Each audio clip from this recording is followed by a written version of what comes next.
Olá pessoal, tudo bem? Aqui é o João Ronaldo, professor da DeVry Metrocamp, e hoje eu vou trazer para vocês a resolução de um exercício que é referente a um dos assuntos que causam mais confusão para os alunos, apesar de ser um assunto relativamente simples, que é a questão da recursão. Quando o aluno ele observa uma função recursiva, ele tende a ficar um pouco perdido, mas na verdade eu vou passar para vocês aqui algumas poucas dicas que vai ajudar vocês a entender como analisar uma questão de recursão, uma função recursiva, e também como resolver, ok? Então vamos lá. Então o assunto abordado neste vídeo é linguagem de programação, mais especificamente recursividade. E é uma questão que eu vou abordar aqui, a questão 23, que foi entregue no ENAD 2008 de Ciência da Computação. E essa questão ela é bem direta ao ponto. Ela dá uma função para vocês, que no caso é uma função recursiva, porque você tem no corpo dessa função chamadas para ela mesma. Ok? E nesse caso aqui ele informa que o parâmetro n inicialmente tem o valor 27, então esse parâmetro é passado aqui para a função. Daí ele pede para você qual que seria o resultado final dessa chamada aqui. Bom, antes de nós começarmos a resolver este aspecto, vamos analisar um pouco algumas questões referentes ao o que é recursividade. Tá? Bom, primeira coisa, a recursividade ela pode ser definida como uma subrotina que invoca a si mesma. Tá? E ela se aplica tanto a funções como métodos, e existe em toda linguagem de programação, onde você tem a possibilidade de criar funções, e daí você consegue fazer uma função e chamar ela mesma. Tá? E recursividade é muito usada em algoritmos de busca em profundidade, ou algoritmos de ordenação, ou alguns algoritmos matemáticos, por exemplo, resolução de problemas como Fibonacci ou fatorial.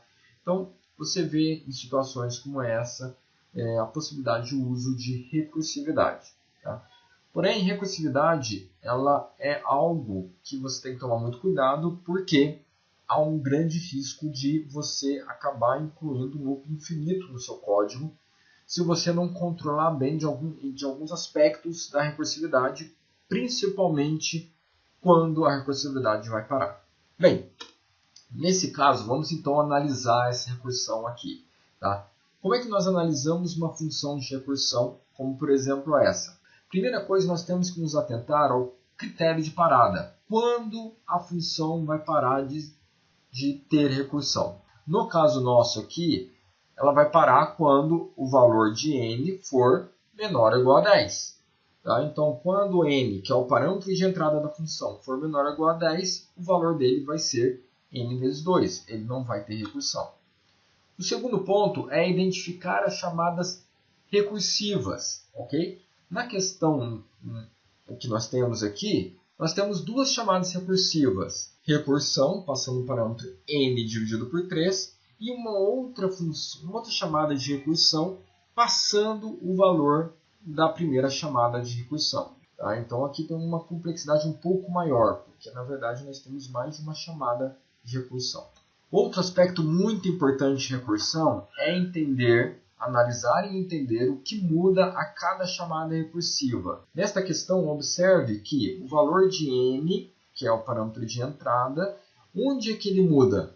Ele muda justamente na chamada recursiva aqui, ó, n dividido por 3. Então, o parâmetro de entrada da função recursiva ela só é modificada nesse ponto. E é esse mesmo parâmetro que nós vamos depois usar para finalizar a recursão. Então, aqui é o ponto-chave na análise dessa recursão.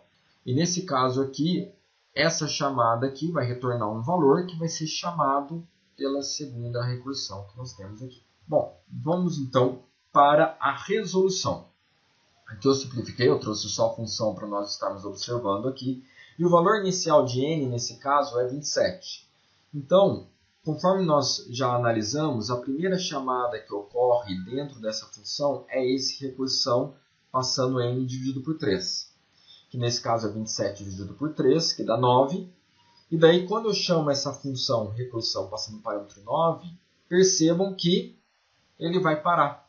Ele não vai continuar a recursão, ele vai parar porque o 9 é menor ou igual a 10.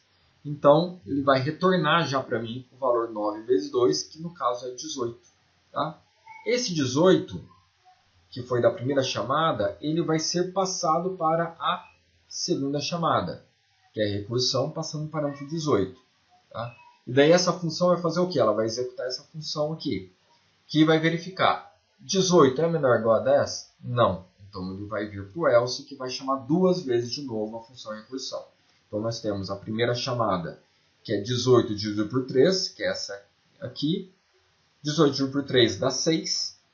6 é menor que 10, então 6 vezes 2 dá 12. Ok? Então aqui ele parou aqui, ele vai multiplicar o n, que é o 6, por 2, que dá 12. Esse 12 aqui eu vou passar para a segunda chamada. Recursão passando o parâmetro 12, que veio da primeira chamada. E daí essa função recursão vai chamar de novo o código que vai verificar. 12 é menor ou igual a 10? Não. Então ele vai vir de novo para o else, onde você tem mais duas chamadas para a função recursão. Então nós temos que analisar essa função mais duas vezes.